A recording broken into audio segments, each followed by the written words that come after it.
Okay, today we're going to do another Go Show from Teachings for Victory, Volume 7. It's on rebuking, slander of the law, and eradicating sins. The whole Go Show is what I'm going to read right now, so that we will be doing actually President Keita's lecture next time we get together. It sounds like we just discussed that we might skip a week so Jean can come back and join us for the conclusion of this. So this will take all day today, and then we'll skip a week, and then we'll come back and do the balance of the lecture from President Keita. Let me start with it's on page 435 of volume 1 of the Writings of Nietzsche and Daishonin, and the background is on page 444. So I'll start by reading the background. Let's see. Okay, I'm going to read you also a couple of the notes from the background, after the background from the Go Show, because you'll need to understand those points for when he starts talking about them. All right, so starting with the background on 444. And by the way, let me just say personally, this is one of my favorite Go Shows. I've read this Go Show several times, and for me, this Go Show proves that, to me, Nietzsche and Daishonin and I are exactly the same people. I mean, not that I'm Nietzsche and Daishonin, but what I'm saying, he's a human being just like me, because he's going to express circumstances of the mind, as he's going through what he's gone through, that you might be shocked to kind of hear him be so intimately straightforward with his own self-doubts. And sometimes, a sense of like, oh, I wish I wouldn't, maybe this is too hard, okay? Which we just laughed our butts off, because ever since I said that, just Tom talking and talk to one about starting the movement, I mean, we have gone through a period of difficulty, obstacles, at the same time triumphant over each one, but one after another, to the point that about 2 weeks ago, she goes, yeah, you and your big ideas start a movement for Kosen Rufu. My God, we're not going to make it. It's like, we never experienced so difficult a time. But as the Daishonin qualifies here, when you're practicing correctly and you experience those kinds of challenges, you should perceive the truth of the reality that they're part of the deal of you being able to become the Buddha in your present form. If you can't get past those circumstances, then you would never be able to manifest the type of faith that's actually expressed by the state of Buddhahood. All right? So, going to the background, and then we'll get into the text of the Go Show. It says, Nietzsche and Daishonin wrote this letter on Sado Island in 1273 to his devoted follower Shijo Kingo, who lived in Kamakura. Okay, so as we read this, don't just think of it, okay, he wrote it on Sado Island. Okay, what does it mean that he wrote it on Sado Island? He's thinking that's the end. He's still considering he's facing death. Right. Okay, so he doesn't talk about when I get out of here, or when I have a victory. You don't have a victory until you achieve it.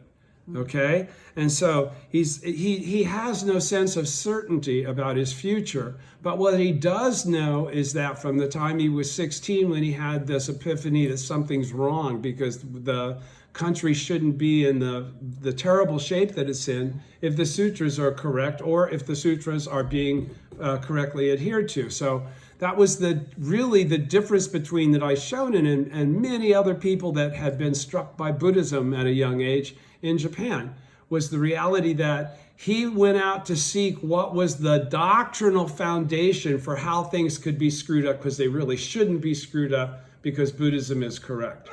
Okay? So that his seeking spirit to understand what was causing the things that were suffering, making people in society suffer, and what was the influence that could eradicate that. And that's what set him off from graduation from Seishoji, off on his, trip for many years, studying, going to Nara, reading all of the sutras, grasping all of this. So he was always in a position where he was reading what he was reading, but he was trying to discern how that could be in relationship to his own life. And it's actually that circumstance of discernment that allowed him to realize the essence of everything already existed within his own life, and that just as had been prophesied in the Lotus Sutra, he had the epiphany of Nam-myoho Renge-kyo being this law that they had been talking about but never identifying throughout, the entire teachings of Nagarjuna and Tiantai and Myelo and Chang'an and all those other guys, right? So, understand, he doesn't know where the path is ultimately going to end up at the point in time that he started. And now that he thinks he might be finished because he's on Sado Island and he's not supposed to get off.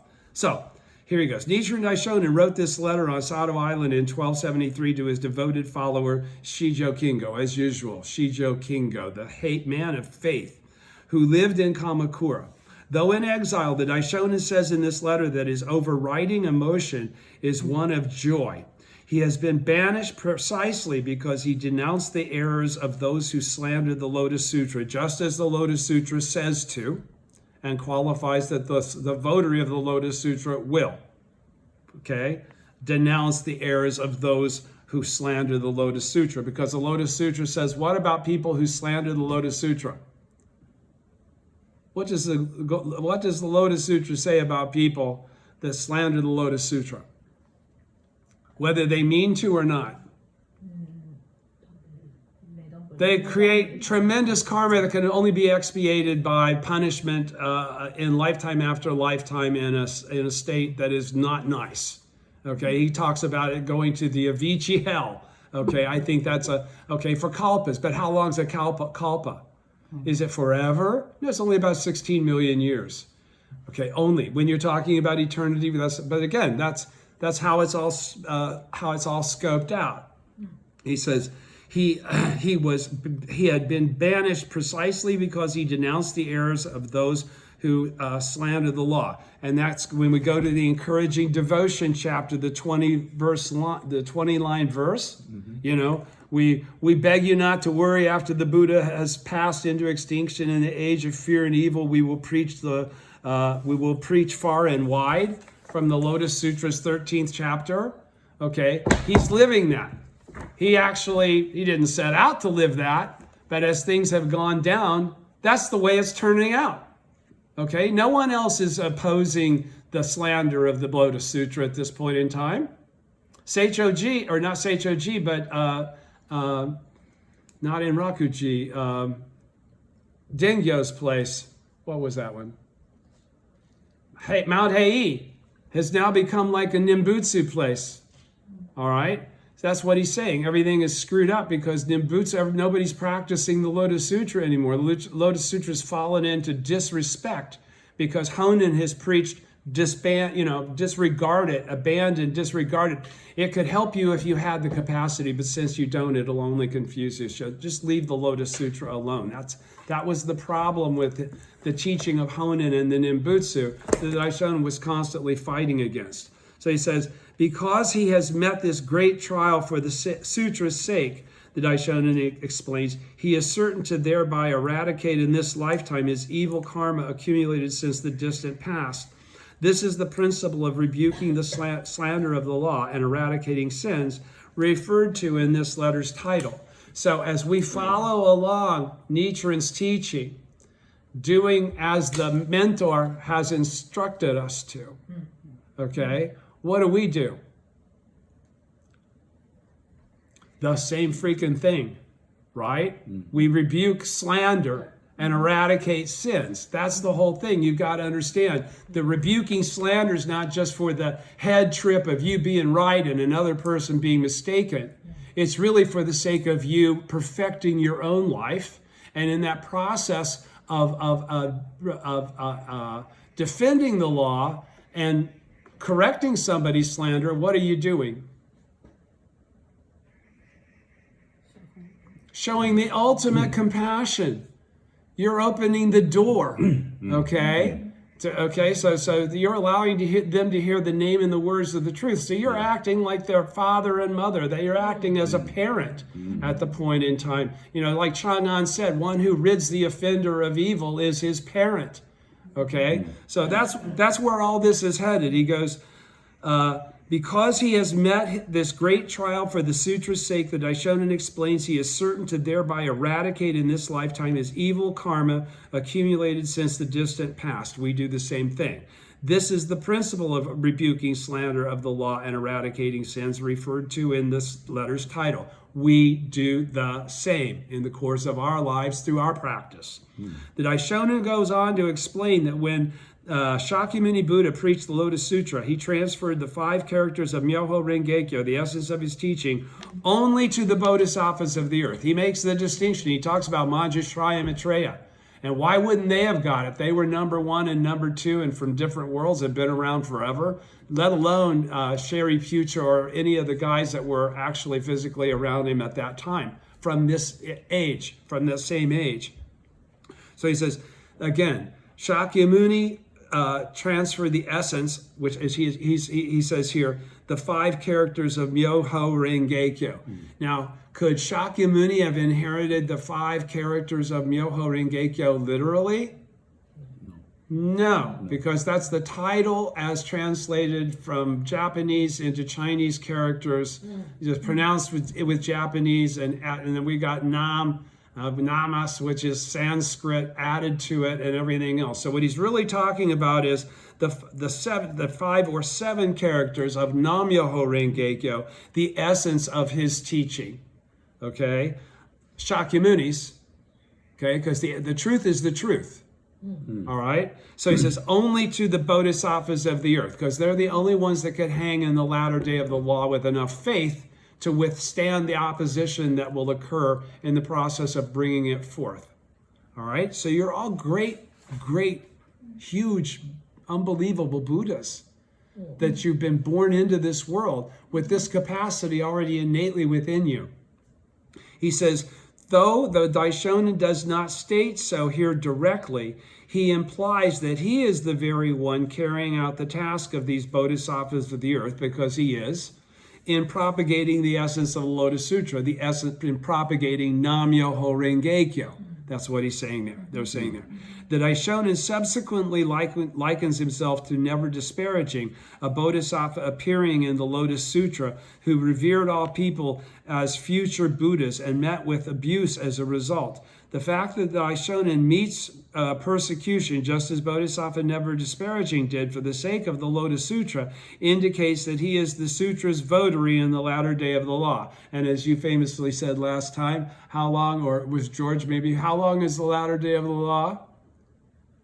Forever. Yeah. Forever. Okay, so if you're the Buddha of the latter day of the law, you're the Buddha of the 5th 500-year period that lasts forever. Okay, so you must be. Why would the original teacher hand off his original teaching for somebody else to administer or to parent into existence and reality and encourage the original disciples and leave the teaching for all mankind for 10,000 years and beyond? Would it make sense for Shakyamuni to have given this job to somebody else if Shakyamuni was the source? No, Shakyamuni says in the Lotus Sutra, he got it from his dad, the great universal wisdom excellence. The Lotus Sutra precedes Shakyamuni, okay? And how does it precede it? Because Shakyamuni goes back numberless major world system, dust particle kalpas. That's almost that's an unimaginably distant time. But even though it's an unimaginably distant time, it's not farther back than the original state, which is beginningless. Okay, so that's Kuan, right? And what is Kuan?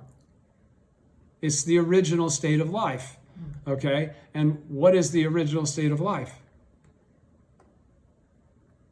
Nam-myoho Renge-kyo, what he is now revealing. Okay, finally. Okay, so the Daishonin subsequently likens himself to never disparaging, a bodhisattva appearing in the Lotus Sutra who revered all people as future Buddhas and met with abuse as a result. The fact that the Daishonin meets persecution, just as Bodhisattva Never Disparaging did, for the sake of the Lotus Sutra, indicates that he is the sutra's votary in the latter day of the law. If we do the same thing, so are we. Okay? When we have the same mind as Nichiren, we are going to be doing that same thing. We're going to have that same resistance. We're going to have that same challenge and victory. Okay? So we are also like Bodhisattva, never disparaging. And I like to always mention this because some people get this mistaken. Shoju is not an issue with why did they throw sticks and stones and tiles and staves and all that stuff at Bodhisattva, never disparaging. They didn't like what he was saying, but what was the point?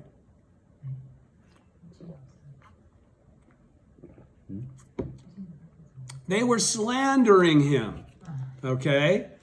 They were not accepting what he was saying, okay? He wasn't saying, by the way, I still think you're so cool, you'll be fine, and don't worry about it, someday you'll know what I'm... No.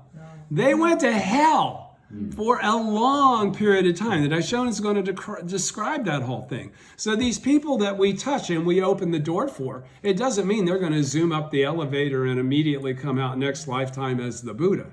All right. It means that the process by which they will achieve that state of life has already been set in play, and it will never cease to stop until it actually occurs.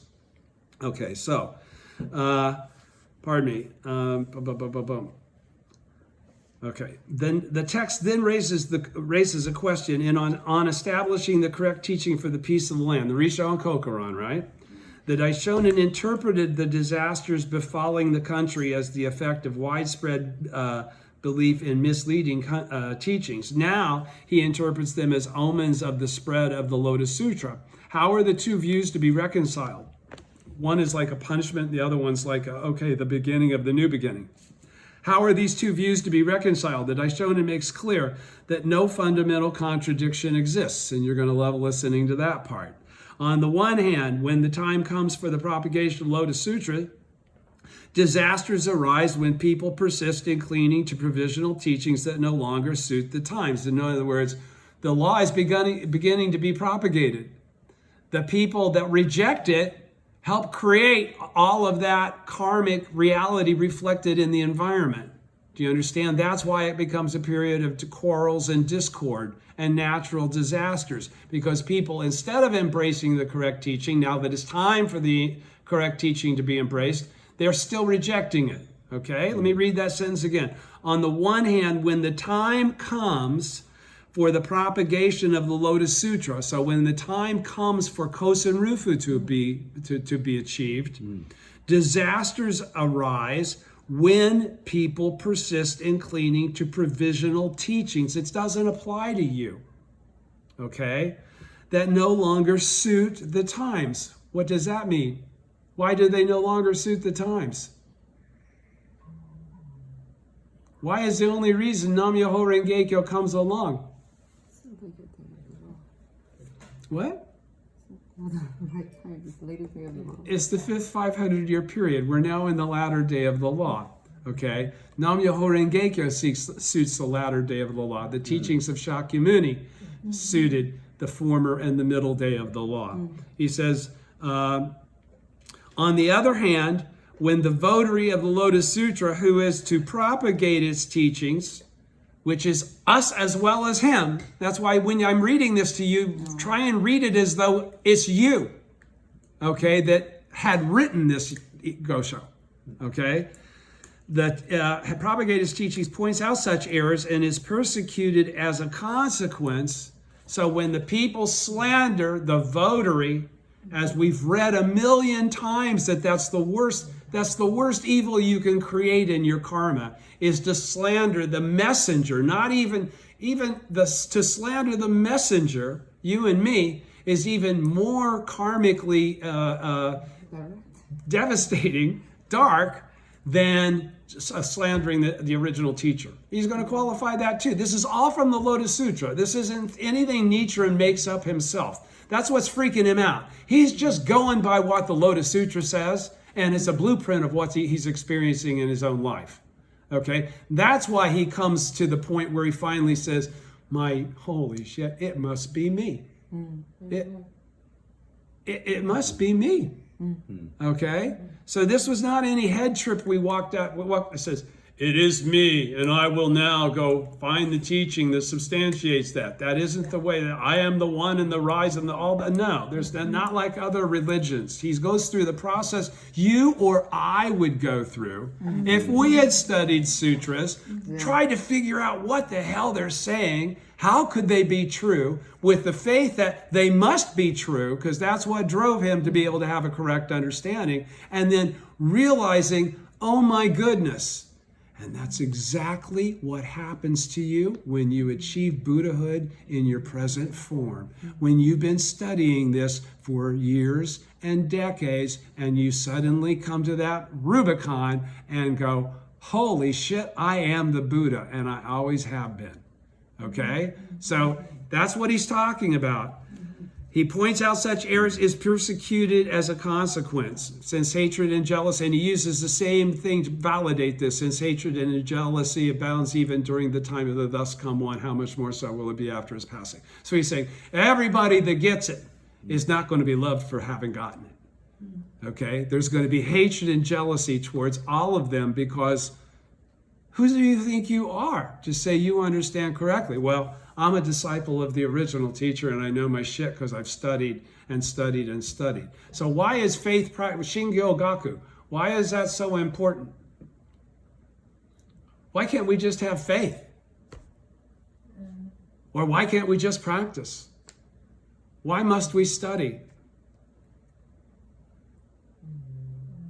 We can't validate the teaching as being something we're not pulling out of our butt if we don't know all of the things that preceded it that make it not something that we're pulling out of our butt, but something that from our own life absolutely correlates like a hand in a glove to our existence. Okay? If you live like the Buddha, if you take on the Buddha's vow, you're going to reflect everything that the Nichiren Daishonin went through, and that's what I'm talking about. Even he's a real person just like you or me. He wasn't some holier than thou, I'm supernatural, cool dude, prophet or something. Okay? He says, great calamities are sure as a result. If the people slander the votary, great calamities are sure to arise. The Daishonin adds that in denouncing the errors of the other schools, he has acted solely out of the Bodhisattva spirit of compassion, not like, I know something you don't know, I'm better than you. It's out of like, hey, I know you're going to throw sticks and stones and tiles at me and try and kill me and shit, but I'm still got to say this because this is what I got to do. Okay? And I opened the door for all of you, even though you're going to be a while before you walk through it. Right. All right? He says, in the spirit of compassion, as expressed by Chang'an, the disciple of Tiantai, which is the only reason we have the Makashikan and words and phrases, he says, one who rids the offender of evil is acting as his parent. Okay? So you're being filial. Okay?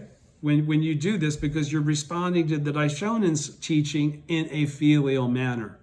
Okay, hasn't he already declared himself the father and mother of all the people of Japan? Yes, we just read it. Okay, so did Shakyamuni, qualified when he revealed the numberless major world system dust particle kalpas. He made him the father and the mother of all, because once again you've now opened the door to truth. That's all Buddhahood is wisdom to the truth, right? In the final part of the letter, the Daishonin praises Shijo Kingo's devotion to his deceased mother and explains that such filial conduct will never fail to be rewarded. He concludes with expressions of gratitude to Shijo Kingo and his family, whose offerings have helped the Daishonin and his companions survive under the harsh conditions of banishment. And one of the things that Daishonin is going to emphasize again here is filial devotion. And so again, I say for everybody that has problems with mom and dad, get past them. At least get past them in your heart. Be able to chant sincerely for their happiness and that you have an effect on them in this lifetime that leads them to Buddhahood in their next. Okay? When you do that, you go from becoming their children to becoming their parent. Okay? And there is no separation between parent and child. That's why they attain Buddhahood if we attain Buddhahood. So we don't have to worry about that part. Okay, they'll still have to go through the process, but our attainment will assure that the seed has been planted and it will grow and it will bear fruit. Right. All right? Okay, so now going back to page 435 from on Rebuking, Slander of the Law, and Eradicating Sins. And this is how much this is my favorite Go show. This is the marker. Okay? One of my favorite people. On eradicating slander of the law, on rebuking slander of the law and eradicating sins. Sorry, it's personal, but I thought I'd share from the good old days. I have read your letter carefully in the past as well. When I was exiled to the province of Izu on account of the Lotus Sutra, I rejoiced at heart. Though when I say so, I suppose people would think that I'm speaking immodestly. If, since the beginningless past, I had ever incurred the blame for the sake of the Lotus Sutra, whether I was sincerely devoted to it or not, would I then have been born in this lifetime as a mere ordinary mortal? Therefore, when I was condemned to exile, though I felt downcast for a while.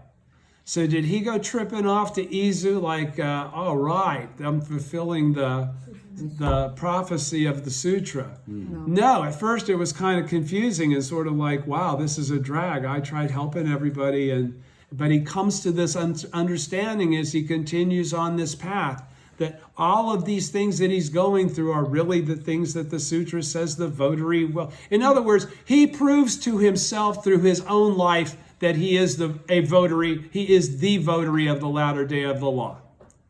Okay? All right. Therefore, when I was condemned to exile, though I felt downcast for a while, seeing that it was for the sake of the Lotus Sutra, I was also delighted. For I thought that I might thereby eradicate to some small extent the offenses of my previous existences.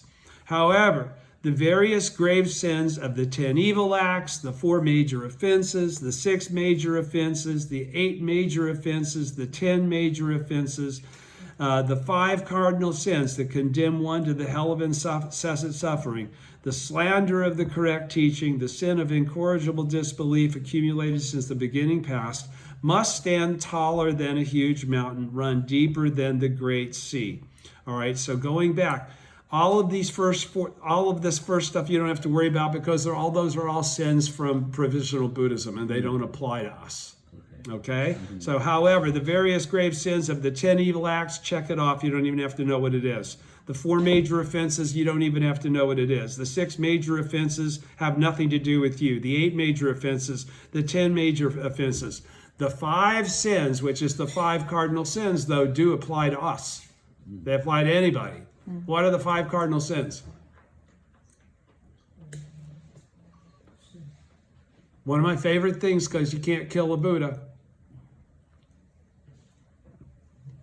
Killing your mother, killing your father, killing an arhat, injuring a Buddha, or creating disunity in the order. Right? That's just as bad as killing your mom or your dad. Whew. Okay? So that's how important it is to overcome your own bullshit, okay, when you're feeling hostility towards other fellow practitioners, and dig deep to see within you the part that you have to clean up so that you see them as an equal. Yes. All right? So it says, the 10 major offenses, the 5 sins that condemn one to the hell of incessant suffering, the slander of the correct teaching. If you do that, that's going to affect you. Latter day of the law, that the correct teaching is Nam-myoho Renge-kyo. He's not referring to the last 14 chapters of the Lotus Sutra there. All right? And the sin of incorrigible disbelief. Okay? And what is the sin of incorrigible disbelief? No matter how many times somebody tries to tell you about the correct teaching, you blow it off out of arrogance. That's incorrigible disbelief. It means there's nothing they can say to get through the karma that you've created for yourself to block you from being able to hear the truth. Yeah. Only until they eradicate that karma can they then utilize the great fortune of having met. You still open the, You still all do all that stuff. You put them on the path. But until they actually go for it and practice and chantai moku, it's all theoretical. That's the whole point of actual Ichinen Sanzen versus theoretical in Ichinen Sanzen. You know, understanding the theory of all of this is all great and good, but it only leads you to the point where you can finally get on the train of actual Ichinen Sanzen, which is really an issue of faith. It says, since, that all of these sins of all of my lifetimes must be a huge mountain that runs deeper than the great sea. Bottom of the first column, page 435. When it comes to the 5 cardinal sins, which we just discussed, the commission of even one of them will condemn one to the hell of incessant suffering for the space of an entire kalpa, for around 16 million years. All right? A kalpa is the length of time it takes for the lifespan of human beings to decrease from 80,000 years to 10 years, decreasing at the rate of 1 year every 100 years, and then to increase again to 80,000 years at the same rate. And they did the math, and that comes out to about 15,997,000 years. Okay, so almost 16 million years. One who murders one's parents will fall into the hell of incessant suffering and undergo its terrible pain without a moment's respite for such a long time. A kalpa. Now, that's for somebody that committed one of the 5 cardinal sins. As for the person who slanders the Lotus Sutra, because he's just qualified this, the previous paragraph, right? He said, or, you know, the 10 major offenses, the 5 cardinal sins, and he goes into the slander of the correct teaching, which I just discussed, and then the sin of incorrigible disbelief. So he goes, as for the person who slanders the Lotus Sutra, though he may not be serious at heart, he's just so full of himself that he says so jokingly even, if he so much as manifests the outward appearance of animosity, even if he really doesn't mean it, he's just saying it to be part of the crowd, disparages the sutra, even in jest, he didn't really mean it, but the words came out of his mouth, or makes light of not the sutra itself, but those who act in its name, then the sutra says he will fall into the hell of incessant suffering for countless kalpas of the kind described above. And that's why you should have compassion for all the people that are stupid enough to slander you as a bodhisattva of the earth, because they're going to get their asses creamed. Okay, may they have their heads split into 7 pieces. All you got to do is vex or trouble you, and they got on the shit list. So you don't ever have to find vengeance toward anybody. In fact, that'll only dilute their punishment. Okay? If you really want them to get what they deserve, love them to death, have compassion for them, chantai moku for them. Okay? The people who cursed and struck Bodhisattva never disparaging at first behaved with such animosity, but later they took faith in him and became his followers, looking up to him and treating him with great respect, honoring him as the heavenly deities would the Lord Chakra, and standing in awe of him as we do the sun and the moon. Okay? But once again, it's not because they were such respect-worthy people. All right? It's that they came to that understanding after suffering that. Despite this fact that ultimately that was the outcome, the great offense of their initial slander when he was trying to do shakabuku on them, all right, and they threw pelts and, you know, swore at him and stuff. Despite this, the great offense of their initial slander was difficult to extinguish. So they were condemned to the great Avicii hell for 1,000 kalpas. That's like what, 16 million years? No, that's 16 million times 1,000. That's a lot. Okay, they were condemned to the great Avicii hell for 1,000 kalpas and abandoned by the 3 treasures for 200 million kalpas. Now, what's being abandoned by the 3 treasures? For way beyond, for 1,000 kalpas in the Avicii hell, and then abandoned by the 3 treasures after they got out of the Avicii hell. Okay, they're back into a non-hell state. But what does it mean when it says that the three treasures abandoned them? What are the three treasures? Do you remember? The Buddha, the Dharma, and the Buddhist order, right? So they didn't find out about Buddhism. They didn't run into anybody that could help eradicate their sins. They didn't, or expedite their karmic elimination of those sins. Do you understand? So they get punished through life conditional circumstances. Avicii hell is not a pleasant circumstance as it relates to existence. Okay, very poor existences, and then existences whereby they cannot attain Buddhahood because they don't even get a chance to hear the law. Do you understand? That's what that's talking about. Top of page 436.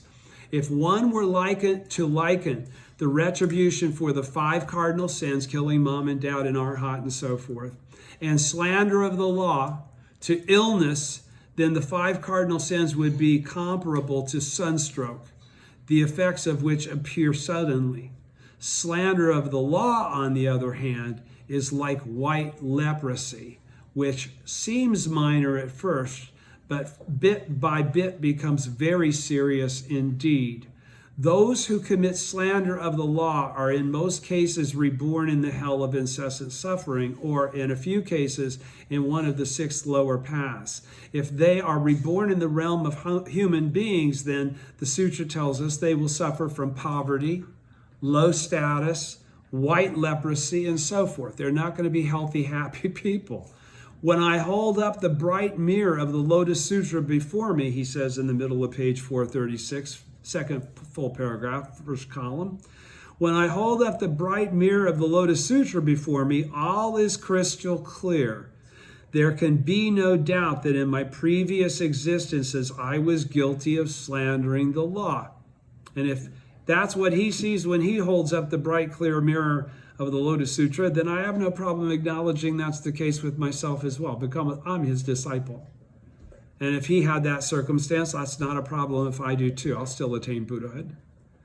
If in my present existence I do not wipe out that offense, then in the future, how can I escape the pains of hell? Because only in this existence are you assured to be able to attain Buddhahood. You don't know about any other future existence unless you've done that. How could I gather together all of the grave offenses that I have accumulated in age after age since the far distant past and eradicate them all in my present lifetime so that I may be spared great pain in the future? When I pondered this question, so now he's saying he actually thought about what could I do to get rid of all my karma in this lifetime? Okay, so his brain is working in a very unique angle of thought. When I pondered this question, it occurred to me that now, in the present age, slanderers of the law fill every province of the nation.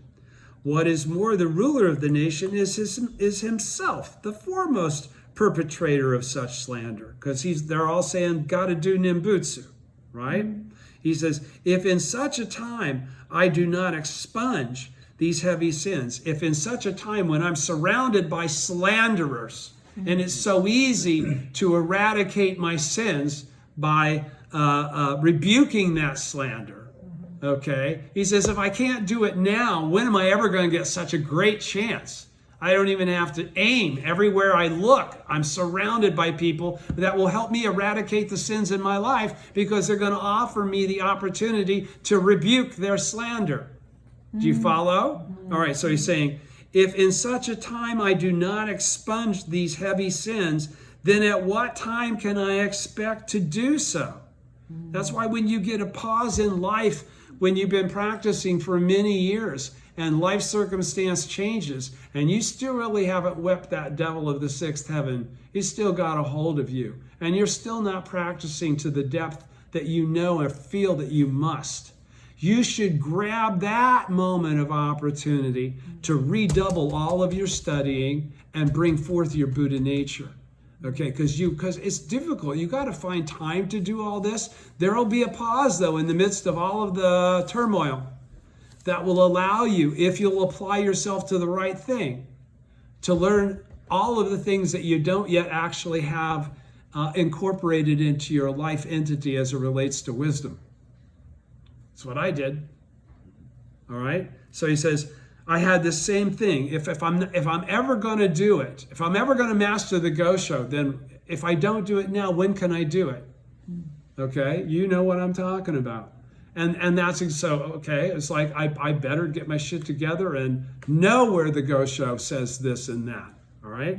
He says, now if I, Nichiren, insignificant person that I am. So that we could replace our own names in that sentence. Now, if I, Tom, insignificant person that I am, were to go here and there throughout the country of Japan, throughout our country here, denouncing these slanders, then innumerable persons among the 4 categories of Buddhists who follow erroneous doctrines would in one instant join their innumerable voices in reviling me. Yes. At that time, the ruler of the nation, allying himself with those priests who slander the law, would come to hate me and try to have me beheaded and order me into exile. What am I describing? Exactly. His life. Yes. He's going, I got to start over. He's almost Emily. So then I came up with this plan. Get myself in trouble. Yeah, I'm going to do, I just get it. I'm in the perfect environment in order to eradicate all the sins in a single lifetime. And if I can do that, then I can show everybody else how to do that in a single lifetime. Yes. They don't have to have multiple lifetimes to attain Buddhahood. They can attain Buddhahood in their present form. I can prove actual Ichinen Sanzen is real. Yes. Okay? So let me say that again. Think of it as you. Now, if I, Nichiren, insignificant person that I am, were to go here and there throughout the country of Japan, denouncing these slanders, then innumerable persons among the 4 categories of Buddhists who follow erroneous doctrines would in one instance join their innumerable voices in reviling me. At that time, the ruler of the nation, allying himself with those priests who slander the law, like Rokan was at his time, would come to hate me and try to have me beheaded or order me into exile.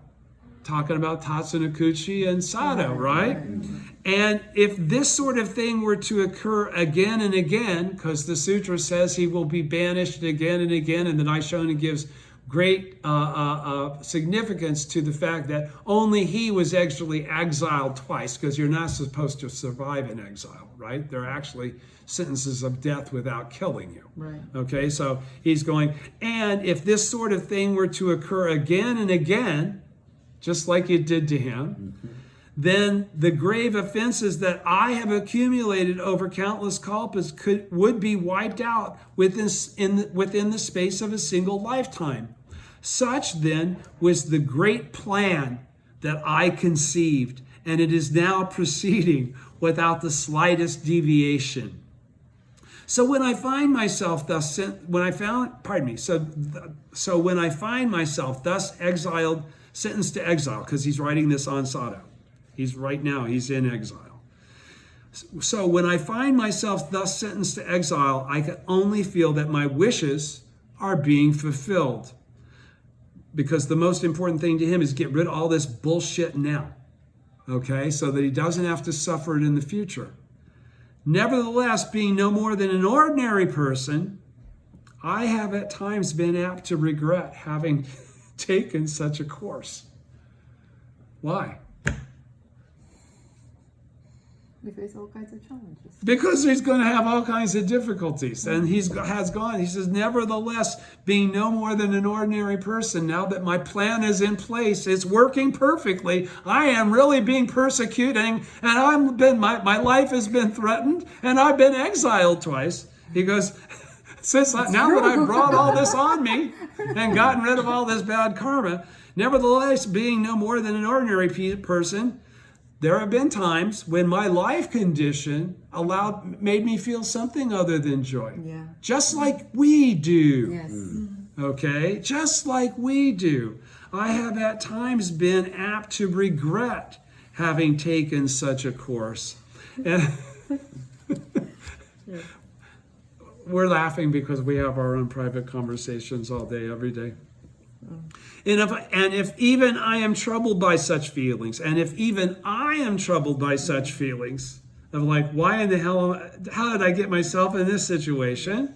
Then how much more so in the case of a woman such as your wife, who was unaware of all the circumstances surrounding the matter. Right. I already know what the sutras say. I already know that this is what I'm supposed to expect. Right. Because perhaps persons like you and her do not have, persons like you and her do not have full knowledge of the Buddhist teachings, and it pains me to think how greatly you must regret that you ever chose to follow Nichiren. And yet, contrary to what might be expected, I hear that you two are even firmer and more dedicated in your faith than I myself, which is indeed no ordinary matter. I wonder if Shakyamuni Buddha himself may have entered your hearts, and it moves me so that I can barely restrain my tears. The great teacher Myolo says in his commentary, The Annotations on the Words and Phrases of the Lotus Sutra, Volume 7, therefore we know it is because of seeds planted in previous existences that in the latter age one is able to hear the law, even for an instant, and having heard it, take faith in it. So in other words, if you're one of those people that heard Nam-myoho Renge-kyo and began practicing, it's not because of anything that you had that had to do with this lifetime. Obviously, it is because you encountered the Gohonzon again, but you made that cause. It's saying right here, therefore we know it is because of seeds planted in previous existences that in the latter age one is able to hear. That applies to us, even for an instant. Even those people that listen and blow it off, and having heard it, take faith in it. He also says in Annotations on Great Concentration and Insight, Volume 2, having been born at the end of the middle day of the law, I have been able to behold these true words of the sutra. Unless one has planted the mystic cause in a previous existence, they are truly difficult to encounter. During his first 40 years or more, and that's from Myolo, right? Who's just preceding Dingo, and although Dingo's in Japan and Myolo's in China. During his first 40, it's a couple of 100 more years.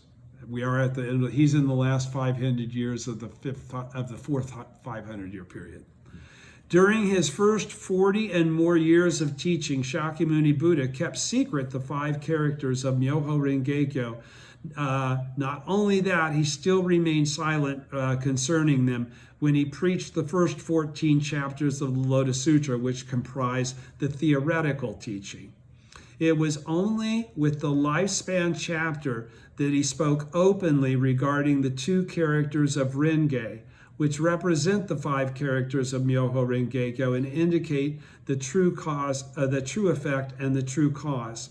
The Buddha did not entrust these 5 characters to Manjushri, Universal Worthy, Maitreya, Medicine King, or the others of the group. Instead, he summoned forth the Bodhisattva superior practices, boundless practices, pure practices, and firmly established practices, and their followers, Jogyo, Anrugyo, Milingyo, and Jogyo, and their followers, all of us, from the great earth of tranquil light, and transferred the 5 characters to them. But let me go back up here because I want to qualify what he's talking about when he says in the 16th chapter.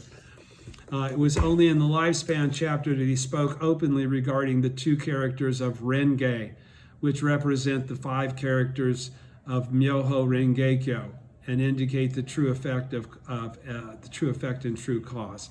Is Renge in the Lotus Sutra? Not until it's translated into Chinese, into Japanese from classical Chinese. Do you understand? What he's really talking about, he's talking about the entity of the lotus, which is the entity of the mystic law. That's another Gosho that we read. So let me go to this if I could find it right now. The lotus of the entity, because this is very important. This is not the theoretical entity. This is not the theoretical or the comparative lotus. This is the This is the actual lotus. Lotus of the entity. A reference in the a reference in the Chentai doctrine that the lotus that is the essence of the Lotus Sutra, and also the people who are entities of or embody this essence. Okay, so what's to say again? The lotus of the entity, a reference in the Chentai doctrine to the lotus that is the essence of the Lotus Sutra, and also the people who are entities of or who embody this essence. Nichiren described this essence as Myoho Rengekyo or Nam-myoho Rengekyo. Okay? And he states in the entity of the mystic law, the supreme principle that the mystic law was originally without a name. When the sage was observing the principle and assigning names to all things, he perceived that in this wonderful single law that simultaneously possesses both cause and effect, the single law, Myoho, that simultaneously possesses both cause and effect, and he named it Myoho Renge. The term lotus of the entity is contrasted with the figurative lotus, or the lotus as a metaphor for the law. Since the lotus of the entity or the lotus of the law that simultaneously possesses both cause and effect is difficult to understand, the lotus plant, which blooms and produces fruit at the same time, is employed as a metaphor. See also Renge. So what's Renge? Lotus flower. Why lotus? Okay. So what he's basically saying is that when people have the capacity to perceive it in its true state, when its true nature, okay, they perceive it as the entity of all things. All right. When they haven't reached that state, because that's Buddhahood.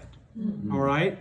When they haven't reached that state of Buddhahood yet, where they have that clear clarity, correct understanding, they may also understand it through the metaphor of the lotus as it relates to the fruit and the flower, both occurring. It's really what he's talking. What is the lotus of the entity? He just now qualified what he said it was. The essence. Okay, what is the essence? Did he qualify that? Nam-myoho Renge-kyo. And so he's saying here that, oh God, I forgot the point I was making.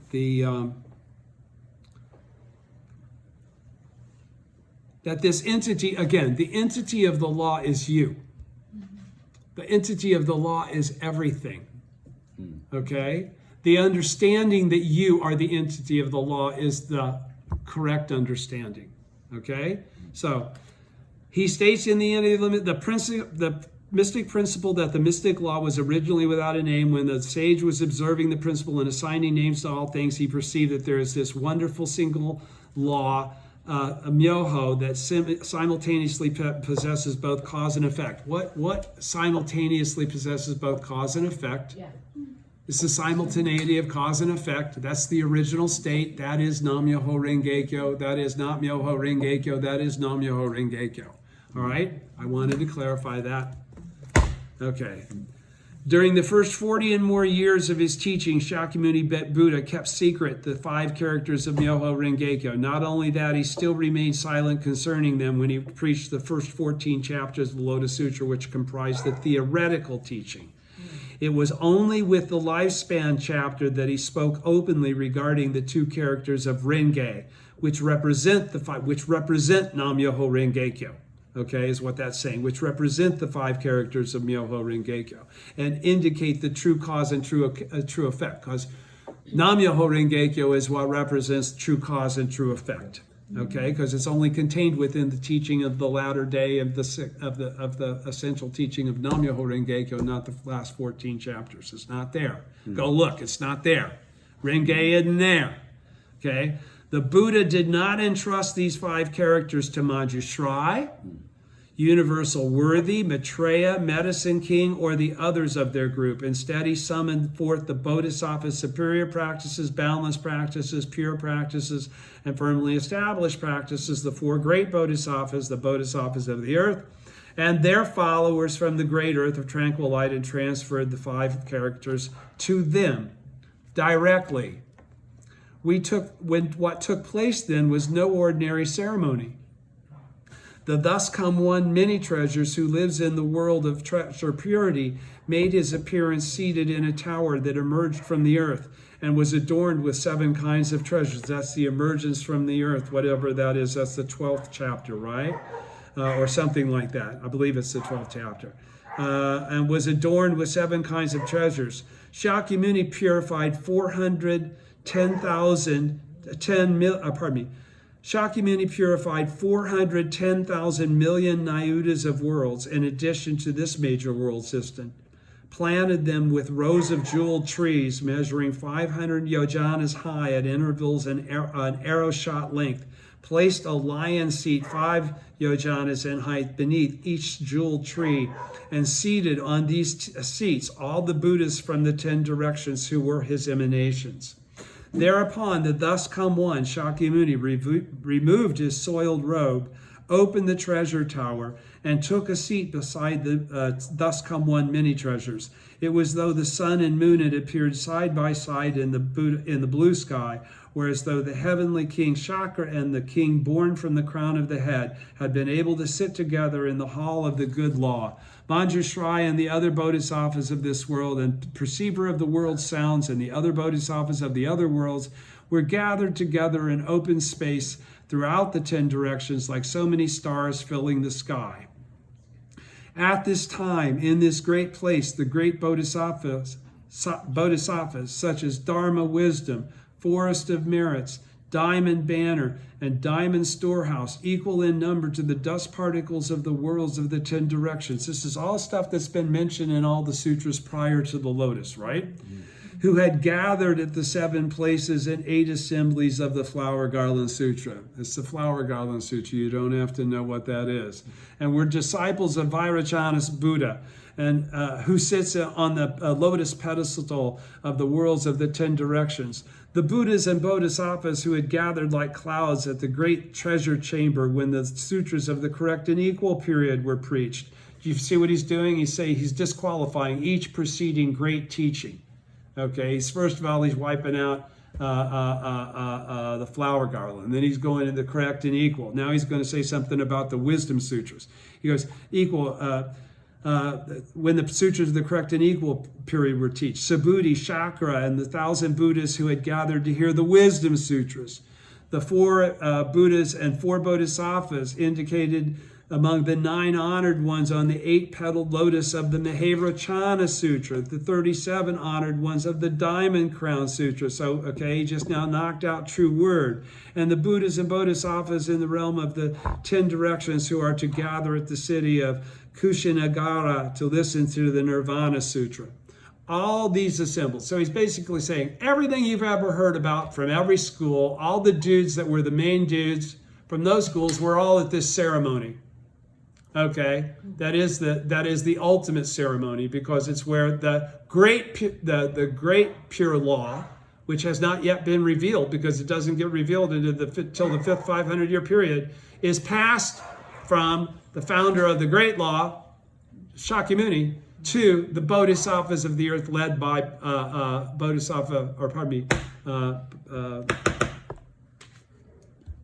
Jogyo. He goes, listen to all these assembled. All these figures were recognized by Manjushri, Maitreya, and the others of their group who talked together with them. So it appeared that the great bodhisattvas such as Manjushri and Maitreya were quite accustomed to their being in attendance. Okay, these other deities and entities and great bodhisattvas from other places. It was under such circumstances that the 4 bodhisattvas emerged from the earth. It was then that the 15th chapter happens, okay? And the bodhisattvas, and then Shakyamuni is qualifying, these are the guys who've been teaching from the very beginning.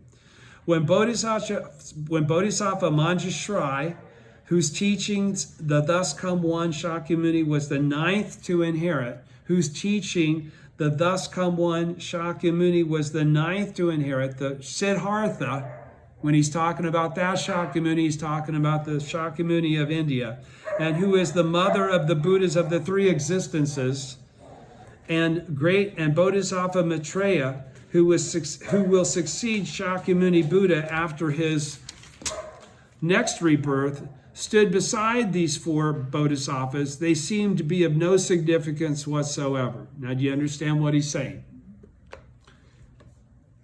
He's saying that all the bodhisattvas from all the schools and all the teachings that he's preached in the previous 40 years are there at the assembly when he preaches the ceremony in the air.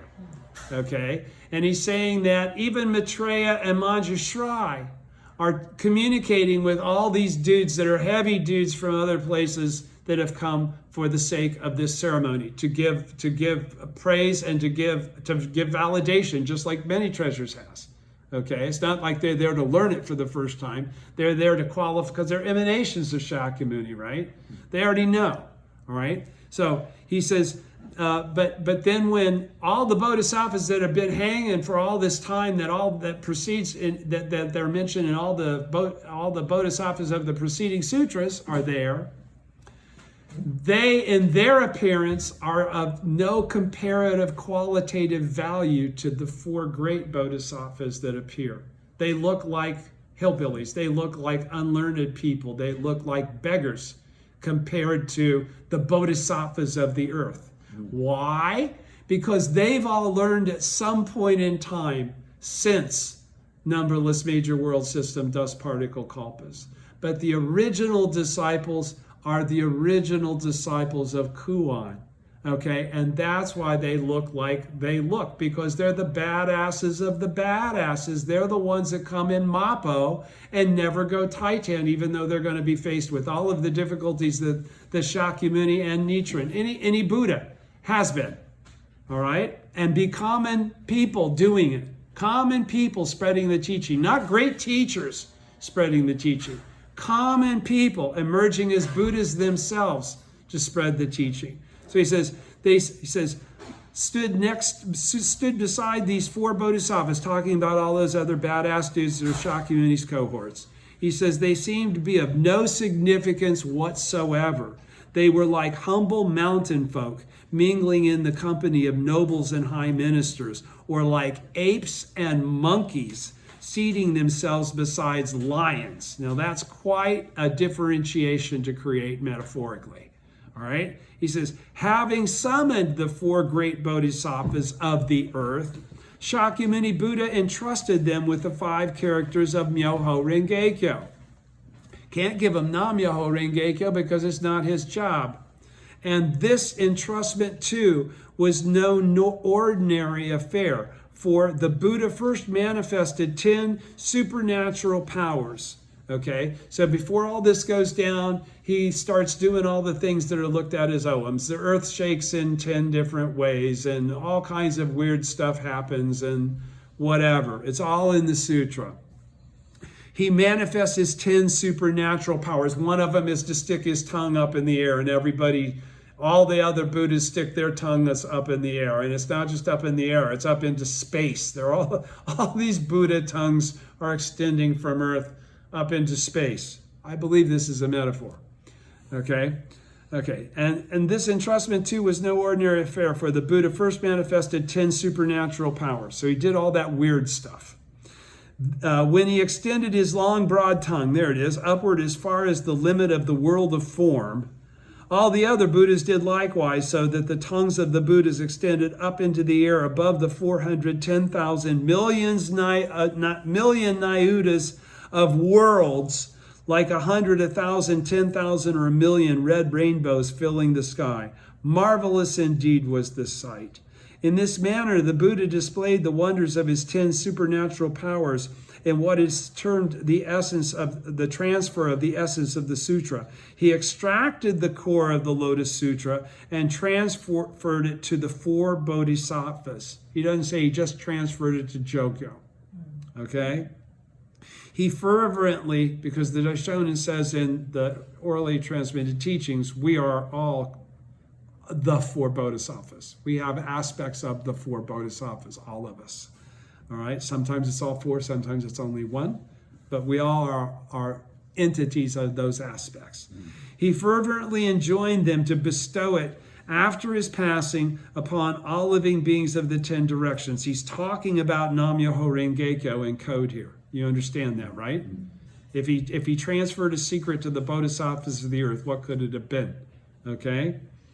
After that, he again manifested yet another supernatural power and entrusted this sutra and other sacred teachings preached during his lifetimes to Manjushri and the other bodhisattvas of this and other worlds, to the people of the two vehicles, and to the heavenly and human beings, dragon, deities, and others. But those are not, none of those are the great bodhisattvas that emerged from the earth, because they go back and split after he bestows that. They immediately go away. These 5 characters, Myoho Renge-kyo, were not entrusted even to Maheke Shayapa, Shariputra, or the other disciples, because they last all the way through the sutra, right? At the end of the supernatural powers chapter, the bodhisattvas of the earth split after they've been entrusted the 5 characters of Myoho Renge-kyo. These 5 characters of Myoho Renge-kyo were not entrusted even to Maheke Shayapa, Shariputra, or the other disciples, though these men had from the outset attended the Buddha as closely as a shadow follows the body. But even setting that aside, why did the Buddha refuse to entrust them to the bodhisattvas such as Manjushri and Maitreya? Even though they may have been lacking in capability, it would seem unlikely that he should reject them. There are in truth many puzzling aspects about the matter. But the fact that the bodhisattvas from other worlds were rejected, but the fact was that the bodhisattvas from the other worlds were rejected because their connection to this world was slight. That's why we're called bodhisattvas of the earth. They were rejected because their connection with this world was slight, right? They were zooming in from other places to attend this assembly. Or in other cases, the bodhisattvas were of this Sahe world, like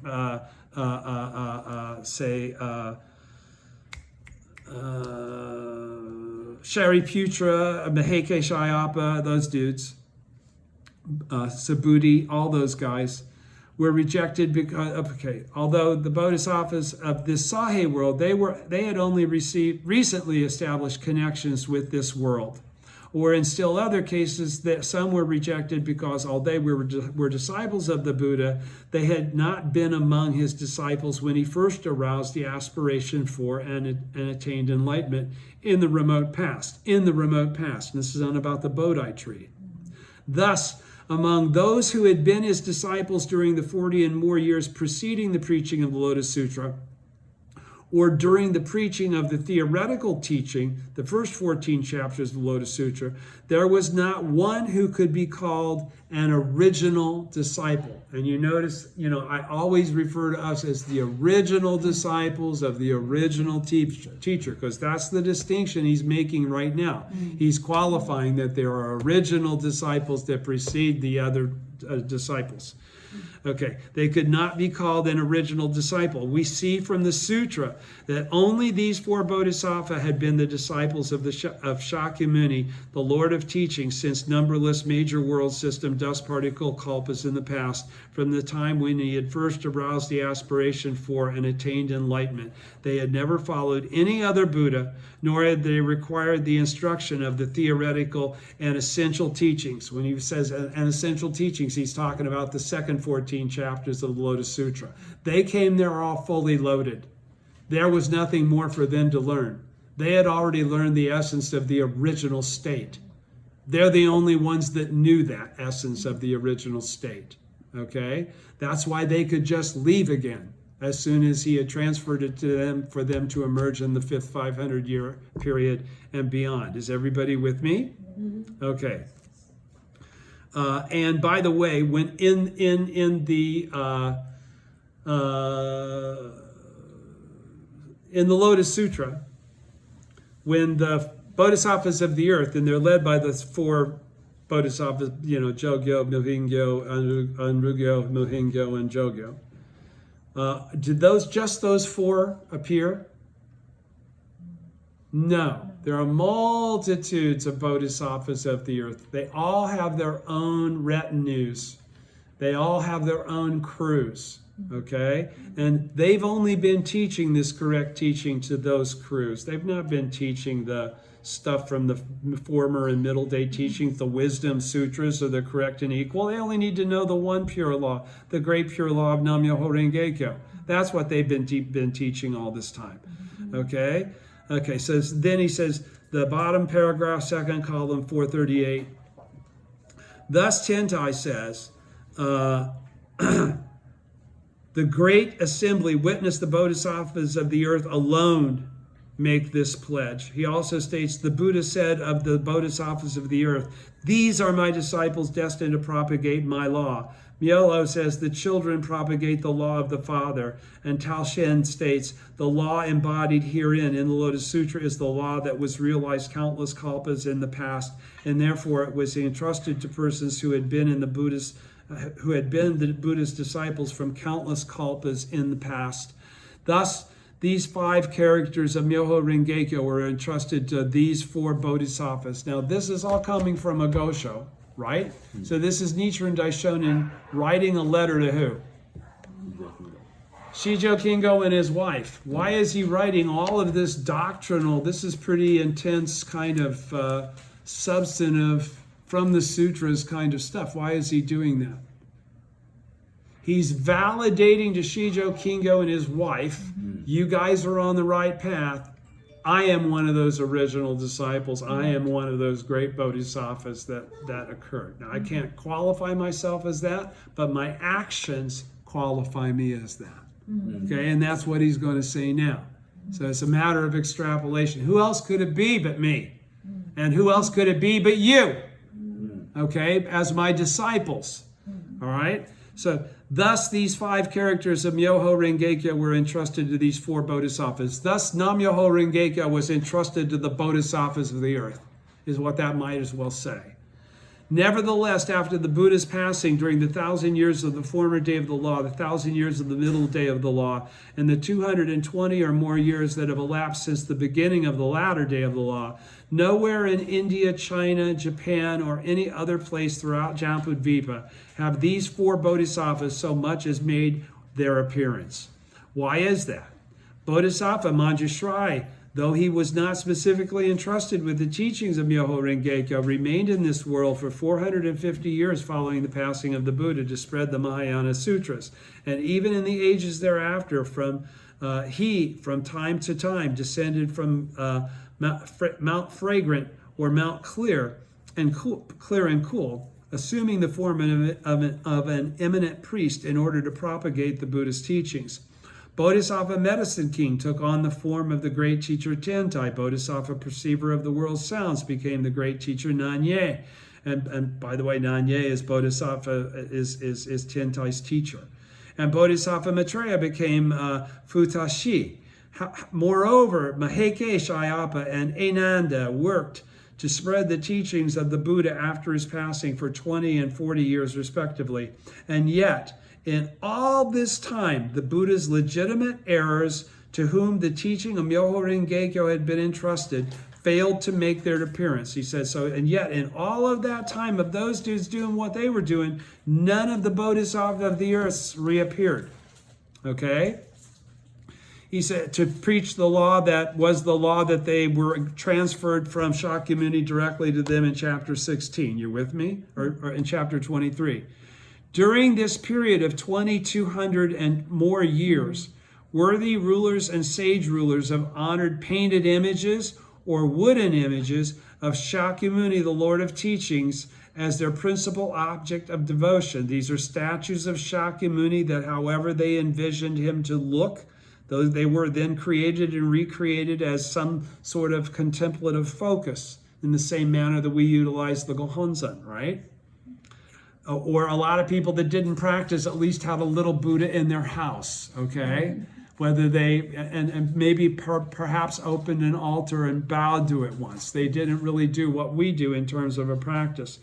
But although they may have made depictions depictions of the Buddhas, plural, of the Hinayana and Mahayana teachings, of the flower garland nirvana and meditation sutras, of the theoretical teaching of the Lotus Sutra and the Universal Worthy Sutra, and of the Mahevrochana and the other true word sutras, and of the Shakyamuni Buddha and of the Buddha's Shakyamuni and many treasures of the Treasure Tower chapter. The Shakyamuni Buddha of the Lifespan chapter has never been depicted in any mountain temple or monastery anywhere. It is very difficult to fathom why this should be. Let me reread that. It's a very important paragraph. Bottom of page 349, first column. During this period of 2,200 and more years, worthy rulers and sage rulers have honored painted images or wooden images of Shakyamuni, the Lord of Teachings, as their principal object of devotion. But although they may have made depictions of the Buddhas of the Hinayana and Mahayana teachings. Okay, so the Shakyamuni Buddhas that the Hinayanas were making images of were all in accord with the Hinayana teachings, which Shakyamuni preached. And the schools like the flower garland that were from the Mahayana Sutras, those were depictions of a Shakyamuni that preached the Mahayana Sutras. Okay? He says, then there's the Buddha of the flower garland. There's a separate Buddhist, statue for those. If you're a flower garland sutra person, you have your own image of Shakyamuni as an object of devotion. If you're the Nirvana Sutra person, you're doing a Shakyamuni Buddha that's supposedly that's reflecting the truth of that sutra, because that's the school you're in. Right. If you do the meditation or the theoretical or any of these, even the theoretical chapter of the Lotus Sutra, if you don't understand numberless major world system dust particle kalpas, if you think every chapter of the Lotus Sutra is the same and equal, like the other schools, like Nichiren Shu does. All right, even now, even though they're a Nichiren school, they consider all 28 chapters equal. They don't consider the second half as being the gateway to the essence hidden in the depths of the Juryo chapter. All right, he's saying all of these kinds of Shakyamuni Buddhas as objects of devotion have all been depicted and utilized, but the Shakyamuni Buddha that's mentioned from the 23rd chapter of the Lotus Sutra, the Supernatural Powers chapter, where he only gives the essence of the entire sutra, which is supposed to be the ultimate teaching of his lifetime of teachings to the four great bodhisattvas. Okay? He says nobody's ever depicted that Shakyamuni Buddha, because that Shakyamuni Buddha is Nichiren as it relates to an entity. The entity of the law of Nam-myoho Renge-kyo is the essential nature of the original teacher, just like us. Okay? That's when I read you the definition here of what are the entities of the lotus. It says very clearly, where did I put it? The entity of the lotus, that is the essence of the Lotus Sutra, and also the essence of the people who are entities of or who embody this essence of Nam-myoho Renge-kyo, which are only the bodhisattvas of the earth. Okay, do you understand that now?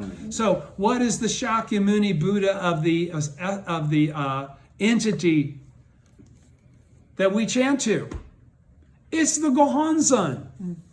Okay, which the Daishonin's teaching is that you are inseparable from, and that is not outside of you. It's the essence of you. You are the Shakyamuni Buddha that is that Buddha that I just spoke to you about, that's predicted in the sutras. You are that Buddha. Yes. We all are that Buddha. That's why we don't chant to Shakyamuni, a statue.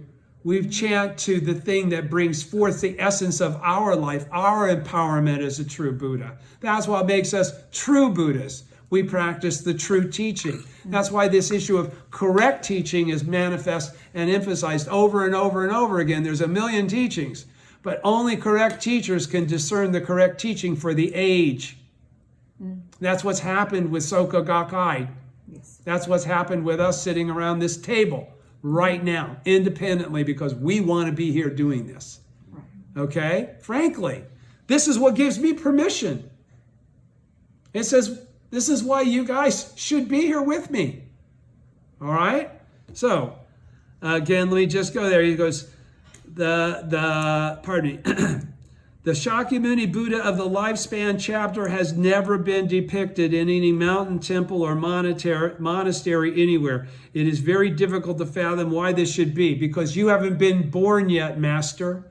Nichiren, who's writing this letter to Shijo Kingo, who's already bestowed by this time on him the Gohonzon. He didn't do it until he got to Sato Island, but he did give Shijo Kingo the mandala in case he died. Okay? So, thus come one Shakyamuni, second paragraph on the second column, page 439.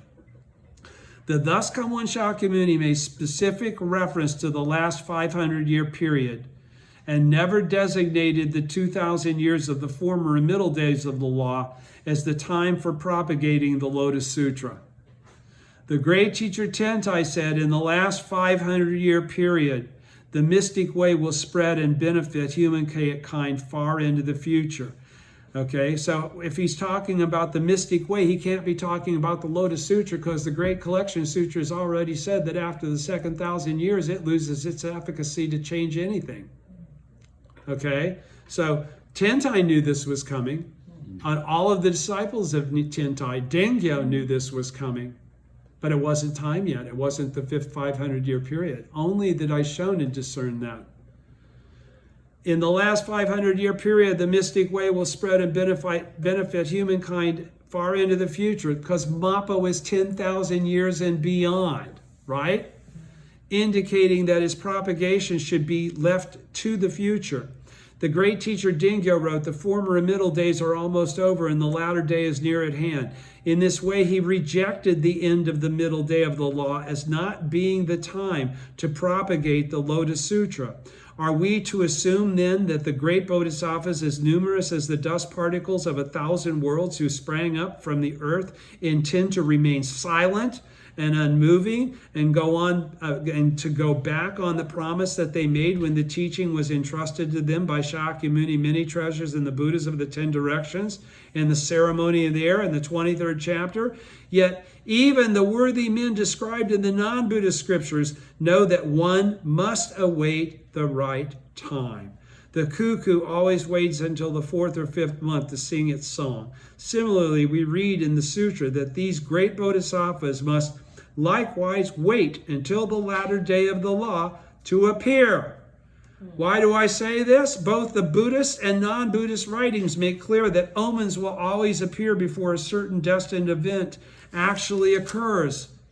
Thus, when the spider spins its web, it means that some happy event will take place, and when the magpie calls, it means that a visitor will arrive. Even such minor occurrences have their portents. How much more so do major events? Thus, the six auspicious happenings described in the introduction chapter of the Lotus Sutra, the earth trembling in 6 different ways, and the long, all that stuff, are great omens exceeding in magnitude and other major signs appearing in the entire lifetime of Shakyamuni Buddha. And the omens described in the emerging from the earth chapter are immeasurably greater in magnitude than these, when they all stuck their tongues up to the Brahma heaven. Therefore, Tentai says, by observing the fury of the rain, we can tell the greatness of the dragon that caused it. And by observing the flourishing of the lotus flowers, we can tell the depth of the pond they grow in. Amiolo states, wise men can perceive the cause of things as snakes know the way of snakes. And so what is he saying there? He's saying there, as a wise man, I'm qualified to note that the auspicious happenings became greater as we got closer to this moment of the transfer of the lotus of the essence of the Lotus Sutra to the 4 great bodhisattvas. There had been major circumstances that were portents of great things happening that had happened prior to this last teaching of the Lotus Sutra at the end of his life. But all of these were greater omens, greater circumstances, all right? And so then Tentai is saying, by measuring the rain, we can see, we can tell the greatness of the dragon that caused it. Observing the flourishing lotus flowers, we can tell the depth. So he's saying, by looking at the events that occurred at the time, we can tell what the great moment is, what the great event, what the delineation of the great event is. The correct teaching for the latter day has been established, is what he's really saying, will be established. Then the Daishonin is quoting Myoho saying, wise men can perceive the cause of things. I can perceive what's being said here. I come up with Nam-myoho Renge-kyo. As snakes know the way of snakes. Now, I, too, in discerning the significance of omens, the Daishonin is saying, will be included among the wise, among those known as a sage, because I'm predicting all kinds of stuff that's already happened, and the rest of it will too. The bodhisattvas of the earth, which I just started my teaching, the bodhisattvas of the earth, as countless as the innumerable specks of dust in a major world system, will all actually manifest in the Sahe world for the sake of Kosen Rufu, my teaching. The pacification of the land through the propagation of the law. Now I too, in discerning the significance of omens, it's time to mention Nam-myoho Renge-kyo and to propagate it widely, will be included among the wise. The great earthquake that struck in the first year of the Shoka era with the cyclical sign Hin-oto Mi on the 23rd day of the 8th month at the time when the hour of the dog gives way to the hour of the boar, around 9 p.m. And also the great comet that appeared in the first year of Brene era, 1264, with the cyclical sign Kinoe Ne on the 4th day of the 7th month. These are major portents such as have never occurred during the more than 2,200 years since the Buddha's passing. I wonder if they are not major signs indicating that those great bodhisattvas are now about to make their appearance in this world, the bodhisattvas of the earth, that you, Shijo Kingo, you and your wife who have such strong faith, I even say is stronger than my own. He says, you're now making your advent, bearing the great law. He says, 10-foot high waves do not rise up in a foot wide pond, and the braying of a donkey cannot cause the winds to blow. In other words, the adversity that's happening right now is not enough to stop us, and the level of adversity is not great enough to overcome us. Through the government, though the government of Japan is in chaos and the common people cry out in distress, just as they do now, such conditions alone could scarcely cause the appearance of such major omens. No one else understands that these are great signs foretelling that though the Lotus Sutra has perished, it is in fact eternal. And if you look up that number 24, what it explains is that he's saying, even though it's now the latter day of the law and the Lotus Sutra is supposed to no longer have its efficacy, the great pure law of Nam-myoho Renge-kyo that lasts for the 10,000 years and beyond of Mappo has been brought forth to save the people and bring about Kosen Rufu. He says, no one else understands, no one but me understands that these are great signs foretelling that though the Lotus Sutra has perished, it is in fact eternal. My Nam-myoho Renge-kyo is the Lotus Sutra in the latter day of the law. During the more than 2,000 years since the Buddha's passing, there have been evil rulers who were cursed by their subjects and traitorous persons who were hated by all. But Nichiren, though guilty of no fault, has without respite for the past 20 years and more been cursed and abused, assaulted with swords and staves, and pelted with rocks and tiles by people both high and low for just trying to tell them the truth. This is no ordinary occurrence. Mine is like the case of Bodhisattva Never Disparaging, who toward the end of the law of the Buddha, Awesome Sound King, was cursed and reviled over a period of many years.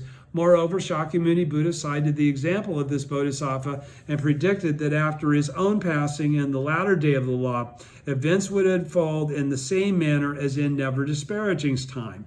And yet, whether here close at hand in Japan or in the distant land of China, such a thing has never been known to happen on account of the Lotus Sutra.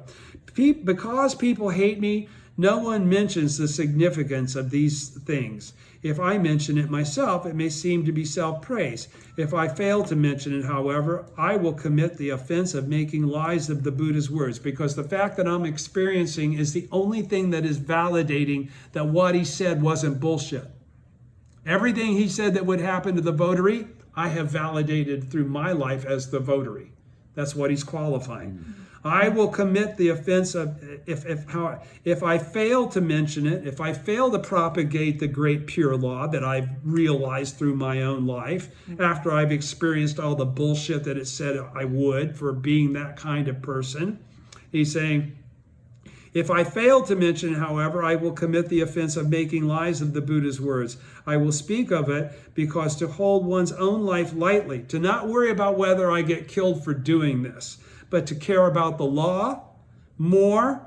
He says, I speak of it not. I speak of it because to hold one's life lightly, but to value the law is the way of a worthy person. So he says, I do this because I am a worthy person. I, Nichiren, resemble Bodhisattva never disparaging. Whether the ruler of a nation murders his parents or a lowly subject does away with his father and mother, though the murderers differ greatly in social position, because the cause is identical, both will fall into the hell of incessant suffering. Similarly, though Bodhisattva never disparaging and I stand on different levels, we perform the same action. Therefore, if Bodhisattva never disparaging is destined to attain Buddhahood, can there be any doubt that I will gain the fruit of Buddhahood as well? Bodhisattva never, and therefore, Shijo Kingo and your wife, you're my disciple as a Buddha. You're going to be Buddhas too. Bodhisattva never disparaging was cursed by arrogant monks who observed all the 250 precepts. So much for all the rights and wrongs. I, Nichiren, am slandered and reviled by Ryokan, and we know who that is, right? That's a third of the three powerful enemies. He's a bad guy. He's a bad, highly renowned priest. I, Nichiren, am slandered and reviled by Ryokan, who is known as the foremost observer of the precepts. So again, being known as the form, those guys are all usually bullshit. That's why so many religious leaders fail at some point in time, because they're flawed. They're human beings. They can't fake being perfect. The monks who cursed never disparaging, though they followed him in the end, still had to suffer in the Avicii hell for 1,000 kalpas.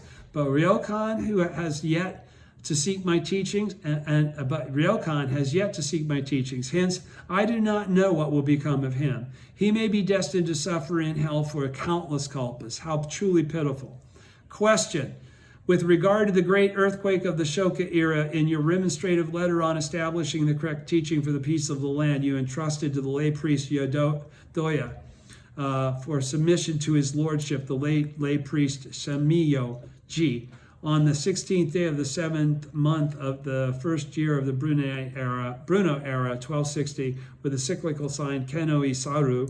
You stated your opinion that heaven and earth had become anchored because the people of Japan were destroying the Buddhism by their reliance on Honin's Nimbutsu chosen above all, and that this era would bring about rebellion within the country and invasion from countries abroad.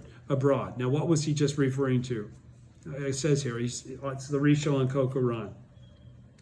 And that this era would bring about rebellion within the country and invasion from countries abroad. But now you say that the earthquake was an auspicious omen on the propagation of the Lotus Sutra. How do you explain the discrepancy between these two views? Answer. Excuse me. We're almost there. That is a very good question. The fourth volume of the Lotus Sutra says, since hatred and jealousy toward this sutra abound even when the thus come one is in the world, how much more will this be so after his passing? And in the seventh volume, referring again to the time after his passing, when things will be much worse, the Daishonin says, after I have passed into extinction in the last 500-year period, you must spread it abroad widely throughout Jambudvipa. So we see that the hatred that abounds after the passing of the Buddha will come about in the last 500-year period when Myoho Rengekyo will spread. And immediately following the above passage, the Buddha warns of dangers from evil devils, the devil's people, heavenly beings, dragons, yakshas, kumbanda, demons. When the great teacher Singman laid eyes on the great teacher Dingyo, exclaimed, "The sacred words will not become extinct. Now I have encountered this man. All the doctrines I have learned, I will transfer to this Achara from the country of Japan." So the thing about Dingyo is, don't forget, he learned all about the Lotus Sutra in China. And the situation today is just the same. Now in the beginning of the latter day of the law, the time has come to propagate the 5 characters of Myoho Rengekyo, so that all people throughout the country of Japan may receive the seeds of Buddhahood. When a maid servant becomes pregnant with the ruler's child, the other women grow resentful. And when a person of humble birth is presented with a jewel from the king's crown, then great troubles are bound to arise. So he's basically saying the fact that I'm the one coming up with this teaching and I have no connections is why it's being rebuffed. The sutra says it will face much hostility in the world and be difficult to believe. The Nirvana Sutra declares if troubles are inflicted upon a sage, the Nirvana Sutra declares if troubles are inflicted upon a sage, then the country where he dwells will be attacked by other countries. And the Benevolent King Sutra states essentially the same thing. If I, Nichiren, am attacked, then from heaven and earth and the 4 directions, great calamities will pour down like rain, jet up like fountains, or come surging forward like waves. If the many priests whose hordes of locusts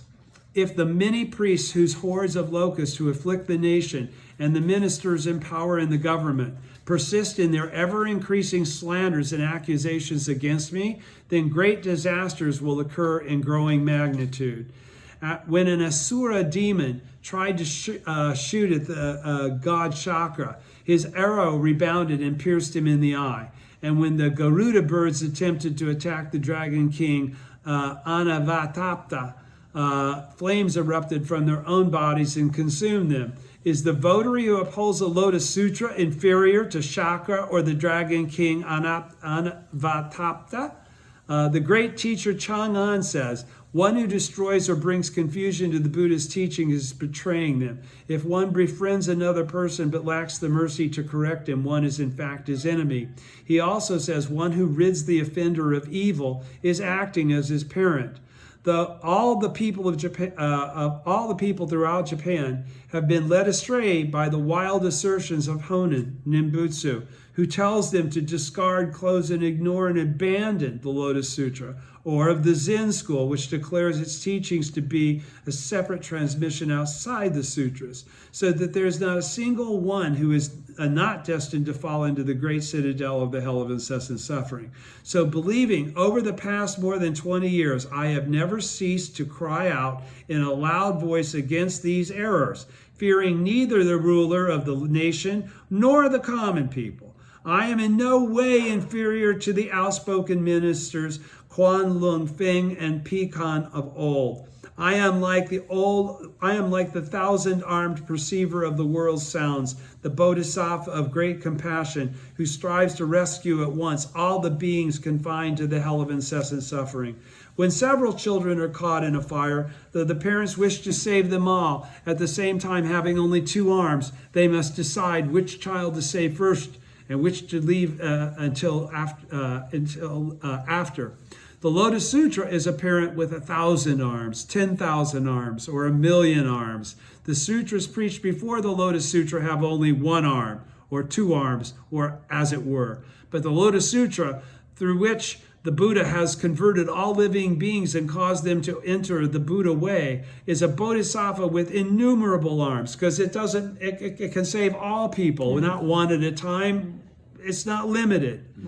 If we go by the Lotus Sutra and the commentary of Chang'an, then Nichiren is the compassionate father and mother to all the people of Japan. Heaven may be lofty, but it has keen ears, with which to hear. Earth may be thick, but it has sharp ears with which to observe.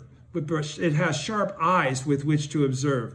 Heaven and earth by now know how the situation stands. And yet I, who am father and mother to all people, am cursed and reviled and sent into exile. The abuses of government that have taken place in this country in the past 2 or 3 years are such as have never been heard of in the former ages, and exceeds all bounds of reason. In your letter, you mentioned your filial devotion to your deceased mother. Reading it, I was so moved that I could barely hold back my tears. Long ago in China, there were 5 young men, one of whom was Yuan Cheng, who had originally been strangers from different districts and had different surnames, but they took a vow to be brothers and never turned against one another, and in time they amassed 3,000 treasures.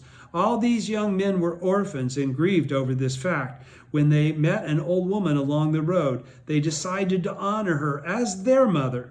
They did so for 24 years, never going against her wishes in the slightest. Then the mother suddenly fell ill and was unable to speak. The 5 sons gazed up at the sky and said, "Our efforts to care for our mother have not been appreciated, and she has been seized by an illness that prevents her from speaking. If heaven will grant our filial feelings of any recognition, we pray that it will restore to her the power of speech." At that time, the mother spoke, saying to her 5 sons, "In past times, I was the daughter of a man named Yang Ming in the district of Taiyan. I was married to Chang Wenqin of the same district, who has since died. We had a son named Wu Yi. When he was 7, rebellion broke out in the area, and I do not know what became of him. You, my 5 sons, have taken care of me for 24 years, but I have never told you of this. My son Wu Yi had markings like the 7 stars of the Big Dipper on his chest, and on the sole of his right foot he had a black mole. When she had finished saying this, she died. As the 5 sons were accompanying her body to the burial ground, they encountered the magistrate of the district along the road. The magistrate had happened to drop a bag containing important documents, and the 5 young men were accused of stealing it, arrested, and bound. When the magistrate confronted them, he demanded, "Who are you?" Whereupon the 5 young men told him all that they had learned from their mother. When he heard this, the magistrate almost toppled from his seat, gazing up at the heavens, then bowing to the earth in tears. He freed the 5 men from their bonds, led them to his seat, and said, "I am Wu Yi, and it was my mother you cared for. For these past 24 years, I have known many pleasures, but I could never stop thinking about my beloved mother. They were never real pleasures to me."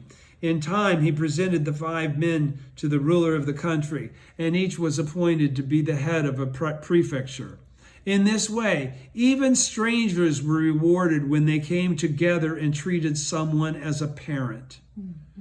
How much more so will this be the case with actual brothers and sisters when they kindly take care of their own father and mother?